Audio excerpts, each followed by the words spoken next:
buenos días, ¿cómo les va? Bienvenidos. Bueno, un día muy pero muy lindo, especial. Estamos hoy hablando de un tema muy importante que tiene que ver con la diabetes. Vamos a estar hablando de las distintos tipos de diabetes, cómo diagnosticarla, cómo tener en cuenta cuáles son los síntomas, porque en general cuando nos enteramos porque llegamos a una situación límite, como por ejemplo un coma diabético, porque no podemos reconocer síntomas previos que pueden ser importantísimos. Así que de eso estaremos hablando en el día de hoy en Médicos por Naturaleza, pero también estaremos hablando de la alimentación, que juega un papel fundamental. ¿Cómo le va, Roberto? Pero muy buenos días, Dolores. Muy bien, por suerte, Bueno, teléfonos, Robert. 4535-0705, 4535-0706 con el 011 para los que llaman desde el interior. Nuestro mail. medicos@tvpublica.com.ar. Y nuestro Facebook. www.tvpublica.com.ar/Facebook Médicos. Bueno, deberíamos de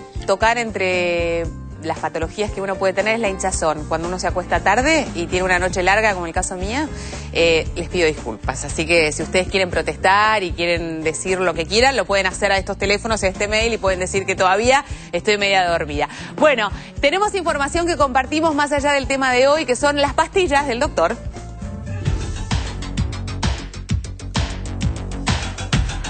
Cáncer de mama. En la Argentina, 1 de cada 10 mujeres padece cáncer de mama. Un médico de la Universidad Nacional de Córdoba confirmó que el 10% de las pacientes presenta diagnóstico positivo. Caminar impide que se achique el cerebro. Una investigación sobre casi 300 personas en Pittsburgh mostró que quienes recorrían unos 9,6 kilómetros semanales presentan menos encogimiento cerebral relacionado a quienes caminan menos. Bueno, estamos todos medio varados, me da la sensación. Estamos todos medio destacados, porque estamos con el cerebro cada vez más chico. Una razón más para caminar. Hoy por lo menos se siente.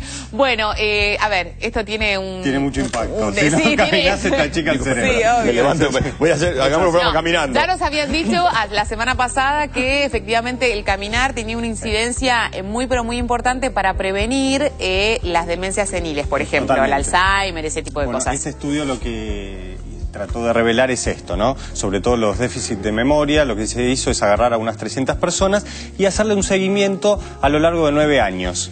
Y lo que descubrieron era que los que caminaban en forma regular tenían el cerebro menos chico que los demás y no tenían tantos problemas de memoria. Suma a lo que alguna vez charlamos de esto de estar generando nuevos desafíos continuos, ¿no? Que no eran las palabras cruzadas. ¿Distintos tamaños? Sí, lo que se ve es esto. Cuando uno hace una tomografía, uno ve que el cerebro, por la evolución, como nosotros hemos crecido, y el cráneo es uno y no puede crecer hacia afuera, crece para adentro. Entonces tiene lo que se llama circunvoluciones, entra y sale, entra y sale. La atrofia cerebral va haciendo que ese tamaño de cerebro, esas circunvoluciones vayan desapareciendo. Que es normal con el tiempo, ¿no? Con la edad es normal, pero de Mirá todas maneras... todo lo que tenemos dentro de la cabeza, por favor. Sí. Bueno. Exacto. Lo importante es que hay que hacer actividad física, es un beneficio más, así que a salir a caminar, ahora están los días lindos, hay que aprovechar. Hay que aprovechar. Bueno, y hablando del cáncer de mama, en esta época que es tan importante, estamos insistiendo sobre la prevención.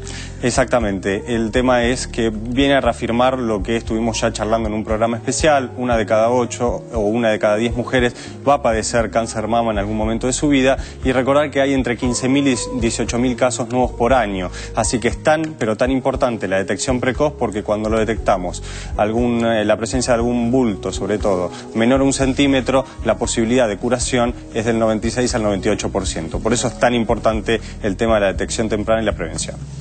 Bueno, dicho todo esto, retomamos nuestro tema central del día, que tiene que ver con la diabetes. Muchísimas personas padecen diabetes, son cada vez más los casos que se diagnostican, lamentablemente, pero tenemos que ver, como siempre decimos, la parte positiva. Nosotros ya tenemos que asumir un diagnóstico y tenemos que ver cómo podemos tratar esta enfermedad lo mejor posible para que no tenga consecuencias severas para nuestra calidad de vida. Fuimos a consultar al doctor ¿Maximino? Maximino, ¿lo conoces al doctor Maximino? Bueno, al doctor Maximino Ruiz, que es diabetólogo, y nos habla de la prevención, nos habla de los tratamientos y cuáles son los distintos tipos de diabetes y cómo afecta eso en nuestra vida. La diabetes es una enfermedad hereditaria en el adulto. En los chicos no, pero en los adultos es hereditaria, que se caracteriza porque lo que uno come o alimenta normalmente se transforma en glucosa, y la glucosa es utilizada para que el organismo funcione, para que los músculos se contraigan, etcétera, para que uno pueda hacer las cosas. Pero en estos pacientes hay una falla en la secreción de insulina. La insulina es una hormona que tenemos todo en el organismo, que es producida por el páncreas y que hace que uno pueda metabolizar la glucosa. Y en esa forma uno puede seguir andando, puede seguir caminando y puede seguir haciendo cosas. Pues hay dos grandes grupos, dos tipos diferentes. Ahora se han descrito otros subtipos, pero son más difíciles de identificar. Pero los dos grandes grupos es la diabetes, que ahora llamamos diabetes tipo 1, 1 en números arábigos, no en números romanos, y diabetes tipo 2. La diabetes tipo 1 es la que aparece en los niños y adolescentes generalmente, que necesitan insulina para vivir, para poder seguir viviendo, gracias a ese descubrimiento que yo considero que es el más importante que hubo en el siglo XX, la insulina, porque eso, gracias a eso cambió la historia del mundo. Pensando que personas como Charles de Gaulle eran diabéticos insulino dependientes, el presidente de Egipto también, que fue diabético insulino dependiente, y sin embargo han cambiado el rumbo de la historia. Es decir, que la insulina yo creo que es el descubrimiento más importante del siglo XX. Y después la diabetes tipo 2, que es la que aparece en los adultos, es la más frecuente, corresponde prácticamente al 80% de los pacientes con diabetes tienen la diabetes tipo 2, que es una enfermedad hereditaria. Por eso es fundamental en estos momentos pensar en prevenir la diabetes tipo 2, que es la que se nos viene la epidemia. ¿Cómo podemos hacer con eso? Fácilmente, con un plan de alimentación y con la actividad física. Por eso nosotros les aconsejamos a todos los pacientes que tienen algún familiar con diabetes que se hagan una glucemia por año, que se lo pida a su médico de cabecera, y si llega a tener una glucemia arriba de 100 miligramos por ciento, que vaya a ver a su médico para que le haga un plan de alimentación y la actividad física. La gente habla de que hace actividad física, pero son muy pocos los que hacemos actividad física. Y eso es uno de los mejores puntos claves que en estos momentos en el tratamiento de la diabetes, hasta ahora siempre se hablaba de dieta. Y en este momento es el tratamiento más importante de la diabetes, hacer algún tipo de actividad física. Con caminar es suficiente, y para eso podemos tener la diabetes muy bien controlada. El gran cuco de la diabetes son las complicaciones crónicas en la retina, en el riñón o en los miembros inferiores. Todo eso en estos momentos es prevenible. De manera que si uno hace bien las cosas, no va a tener complicaciones crónicas en el futuro. De manera que eso yo creo que es uno de los puntos importantes, más interesantes, el mayor adelanto que se ha conseguido. Bueno, esto es muy importante porque hay que aprender a diferenciar un tipo de diabetes de la otra. Saber que efectivamente hay un tipo de diabetes a la que nosotros, más allá de que sea o no hereditaria, estamos en riesgo si efectivamente no cumplimos con este plan alimentario que el doctor Maximino nos mencionaba, y lo más importante, el tema de la educación física, que aparece así como fundamental. Pero, ¿cómo diagnosticamos? ¿Qué podemos nosotros conocer como pacientes que pueden ser signos que den cuenta de una posible diabetes? Exacto. Como bien decía el doctor, tenemos básicamente dos grandes tipos de diabetes. La tipo 1, que es la de los chicos, y en general en los chicos es muy difícil diagnosticarla, hay que estar muy atento. ¿Por qué? Porque pueden dar síntomas solapados.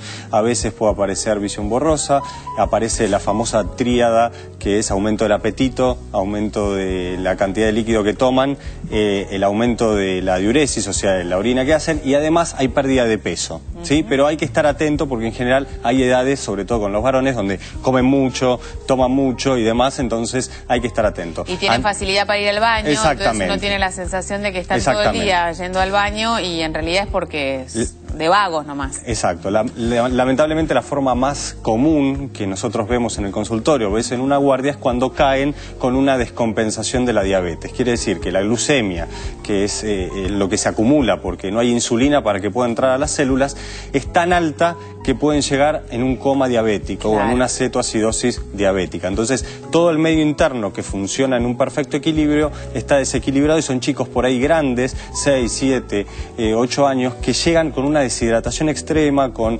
un estado de confusión, ¿sí? Entonces uno rápidamente, sacándole una gotita de sangre, puede ver cuánto está la glucemia, y en base a eso ya empezar el tratamiento. Nosotros al principio del programa yo les mencionaba esto porque Es lo que lamentablemente le sucede a la gran mayoría de los padres y de sus hijos cuando descubren que tienen diabetes, ¿no? Descubren que tienen diabetes en una situación límite. Exacto. Y esto genera mucha angustia y también mucha culpa por parte de los padres, pues dice, ¿cómo puede ser que no me di cuenta antes? ¿Cómo puede ser que me tengo que enfrentar a esta realidad y tengo que estar con mi hijo internado posiblemente una semana porque se tiene que recuperar de un coma diabético? En general, uno cuando vienen los que llamamos nosotros debut diabéticos, uno lo tiene y tarda más o menos en compensarse unas 48 horas. Perfecto. Pero por ahí están internados una semana, 10 días, para entrenar a los padres, entrenar a los chicos, charlar sobre qué es lo que tienen que comer, se habla con la nutricionista, cómo se tienen que hacer los controles, cómo es el tema de la insulina, que no es fácil de cargar y aplicar, ¿sí? Hay que tener mucho cuidado con eso, así que lleva todo un entrenamiento por demás. Y de aceptación, sin ir más lejos, no solamente, claro, por parte de la persona y también por parte de la siempre familia. decimos que cuanto más chicos sean los chicos, mucho mejor, porque ya se van acostumbrando y es parte de su vida rutinaria y normal. ¿Los chicos solamente tienen este tipo de diabetes que es la insulina dependiente o pueden tener la otra? Pueden tenerlo los adolescentes, pueden tenerlo, a veces se detecta después de los 20 años, pero la mayor parte de la población lo que tiene es la diabetes tipo 2, que ahora era la diabetes del adulto hace muchos años, ahora viene bajando cada vez más por estos factores de riesgo asociados, ¿sí? El sedentarismo, el tipo de dieta que uno lleva. Entonces se ven chicos que tienen sobrepeso y obesidad, que es uno de los principales factores de riesgo para la aparición de la diabetes, la aparición en edades tempranas de diabetes tipo 2, que no es que falte insulina, sino que la insulina que está no funciona y las células son resistentes, ¿sí? No es que funcione. Entonces hay que utilizar medicación, pero de los pilares fundamentales, ya va a estar hablando Paola, es la alimentación, ¿sí? Y como siempre decimos, la actividad física. Bueno, otro aspecto, ¿no? Nosotros escuchamos todos los días hablar de distintas patologías que bueno, que en general nosotros asociamos a gente más grande, quizás alrededor de los 70, 80 años, y lamentablemente la sensación que tengo es que estamos permanentemente haciendo referencia a que este tipo de patologías las tiene gente cada vez más joven. Exacto. Entonces, hay algo que debemos de replantearnos seguramente. ¿Por qué antes esto aparecía a los 80 años y por qué ahora aparece a los 40? ¿Por qué ahora los casos de cáncer se daban entre los 60, los 70 u 80 años y ahora estamos hablando de jóvenes de entre 30 y 45 años? O sea, hay algo que se ha modificado, obviamente, que responde claramente, no hay que ser muy inteligente para darse cuenta, al estrés y a un estilo de vida que tenemos que empezar a tomar conciencia que hay que modificar, porque si no es como que estamos en una línea recta, estamos extendiendo nuestra vida en años, pero empeorando nuestra calidad de vida drásticamente, porque estamos llegando más viejos, pero peor. Bueno, hablamos del riesgo cardiovascular y la diabetes, si están asociadas efectivamente, si aquellos diabéticos tienen que cuidarse más o menos. Sí, tienen que cuidarse más. Igual quiero agregar una sola cosa del diagnóstico. En los adultos en general, como decía el doctor Maximino Ruiz, el punto es, más de 100 de azúcar es un tema, pero el diagnóstico se da con una glucosa en ayunas de más de 126 en 2 registros. Si yo me hago un análisis de sangre, me da más de 126 una vez, me lo repito, más de 126, es diagnóstico de diabetes. Si yo hago una glucemia al acecho, sin ayuno, sin nada, me da más de 200, es diabetes. Y si yo me hago una curva de tolerancia, es decir, me hago un análisis de sangre, me da 85 de azúcar, ¿sí? Pero me dan a tomar un líquido dulce especial y a las 2 horas me hacen un análisis de sangre y me da más de 200 a las 2 horas, significa que mi cuerpo no está regulando bien ese azúcar que yo tomé. También es diagnóstico de diabetes. Pero sí es importante aclarar que necesitan que sean dos diagnósticos seguidos en dos instancias distintas. Exactamente, más de 126 implica diabetes. Ahora, el corazón. Una cosa muy importante, la diabetes es una enfermedad muy agresiva con las arterias. Es agresiva con la retina, es agresiva con el riñón, pero es muy agresiva con las arterias. Por lo tanto, esto para mí es una novedad, porque uno culturalmente tiene asociada la diabetes a un problema con la visión. De hecho, siempre uno está preocupado que piensa la retinopatía diabética. Claro, que una diabetes maltratada puede llegar inclusive a la ceguera, que es una realidad, pero no la relacionamos con el corazón. Al contrario.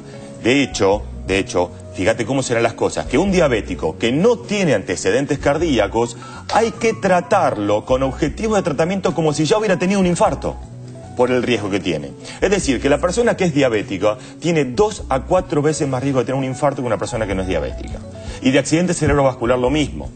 Por lo tanto, la diabetes es una enfermedad muy agresiva con las arterias y es muy agresiva con las neuronas. ¿De acuerdo? Entonces, esto es clave porque cuando uno diagnostica diabetes, uno dice, momento, acá ya estoy hablando de otro tipo de paciente. Estoy hablando de una persona que... ¿Cuánto hay que tener de presión arterial, vos decís? 13,8. Con el diabético 12,7. Claro, esto no quiere decir que obviamente sea una concatenación de un hecho sobre el otro, sino que esto es una alarma preventiva para aquellas personas que tienen diabetes, que no solamente se cuiden con el tema de la insulina, que el corazón y todos los cuidados cardiovasculares son muy, pero muy importantes. ¿Y sabes qué? Además, porque en general se asocia a otros factores de riesgo. Tal vez fuman, tienen el colesterol elevado, entonces eso aumenta muchísimo más el riesgo cardiovascular. Por eso decimos, si yo tengo que tener un colesterol malo, LDL, normalmente menos de 160, y si tengo algún factor asociado menos de 130, no el total, el LDL, el malo, en el diabético ya tiene que ser menos de 100 como si fuera cardíaco.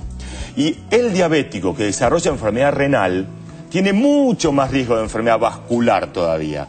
Entonces, hablamos de vascular completo, corazón, carótidas, aorta y arterias de las piernas. Y esto lo vamos a hablar después por el tema del pie diabético, el tema de las arterias de las piernas y lo que pasa con eso y las lastimaduras del diabético. Pero ojo, el diabético tiene más riesgo y no es que soy diabético, no. Si soy diabético tengo que dejar de fumar, igual tengo que dejar de fumar, pero tengo que dejar de fumar. Tengo que hacer mucho más ejercicio, tengo que hacer una dieta más adecuada y tengo que saber que puedo tener un estado intermedio entre 100 de azúcar y 126, que es la prediabetes o el síndrome metabólico, que me va a predisponer a la diabetes. Por lo tanto, yo puedo darme cuenta antes de desarrollar diabetes que puedo ir a desarrollarla y la tengo que prevenir. Bueno, hoy el doctor Berman está malísimo, con los diabéticos ni que hablar, pero yo en esto lo apoyo totalmente, porque creo que muchas veces las cosas hay que decirlas así crudamente para que uno pueda tomar real conciencia de la importancia que tiene, no de la gravedad, que es distinto de la importancia, que los cuidados son básicos y fundamentales. Y en general el diabético tiene una sensación de que está controlado, tiene la insulina, está controlado y se olvida de otras circunstancias que también son importantes. Totalmente. Pero qué mejor que Abayúa Rodríguez, que es paciente con diabetes, que está aquí con nosotros, que es todo un deportista. Esto es otro tema también que vamos a hablar en un ratito. Si hay una contraindicación para estos deportistas, no. Sabemos que hay que hacer ejercicio físico, pero no sabemos si efectivamente se puede hacer de todo. Él nos lo va a contar. Y me voy a la mesa, pues si no el negro me va a asesinar antes de tiempo. Está la doctora Harvitz. ¿De qué vamos a hablar?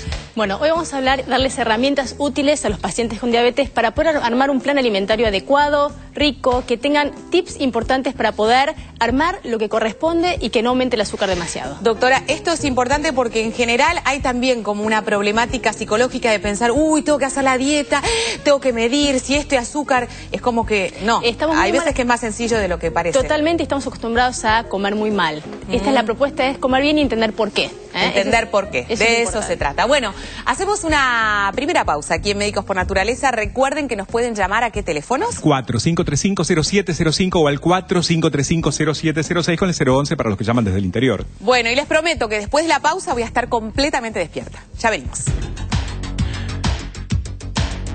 ¿Sabías que la diabetes es un desorden del metabolismo? Se llama metabolismo al proceso que convierte el alimento que ingerimos en energía. La insulina es el factor más importante en este proceso. En las personas con diabetes, el páncreas no produce o produce poca insulina.